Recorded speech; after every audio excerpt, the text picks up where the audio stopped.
మన నిత్య జీవితంలో ఎన్నో వస్తువులు విరిగిపోతుంటాయి. గాజు గ్లాసు పగిలిపోతే పడేస్తాం. అదే బంగారం విరిగితే ఏం చేస్తాం? మళ్ళీ కరిగించి అతికిస్తాం.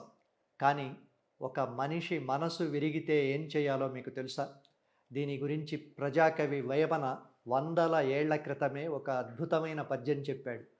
ఇనుము విరిగెనేని ఇనుమారు ముమ్మారు కాచి అతకవచ్చు క్రమముగాను, మనసు విరిగెనేని మరి అంట నేర్చునా, విశ్వదాభిరామ వినురవేమ. ఈ పద్యంలో వేమన రెండు భిన్నమైన వస్తువులను పోల్చాడు. ఒకటి ఇనుము, రెండోది మనసు. ఇనుము విరిగితే దాన్ని అగ్నిలో కాల్చి ఎర్రగా మార్చి మళ్ళీ మళ్ళీ అతుకు పెట్టుకోవచ్చు. అది తిరిగి మునుపట్లాగే బలంగా తయారవుతుంది. కానీ మనసు అలా కాదు. మనసు చాలా సున్నితమైనది. ఒక చిన్న మాట, ఒక అవమానం లేదా ఒక మోసం ఆ మనసును ముక్కలు చేసేస్తుంది.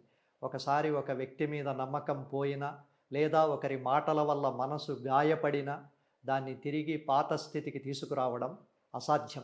మనం క్షమించాను అని పైకి చెప్పొచ్చు, కానీ ఆ గాయం తాలూకు మచ్చ లోపల అలాగే ఉండిపోతుంది.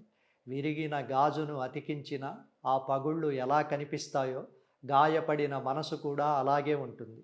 అందుకే మనసు స్వభావం అద్దం లాంటిది. ఒక్కసారి పగిలితే ప్రతిబింబం స్పష్టంగా కనిపించదు. ఈ పద్యం నుండి మనం నేర్చుకోవాల్సింది ఒక్కటే: ఎదుటివారి మనసును గాయపరిచే ముందు ఒక్క నిమిషం ఆలోచించండి.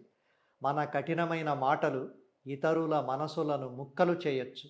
ఇనుమును అతికించినట్లుగా మనసులను అతికించలేం. అందుకే ఉన్నంతలో ప్రేమగా ఉందాం, మనసులను గెలుచుకుందాం, కానీ విరవద్దు.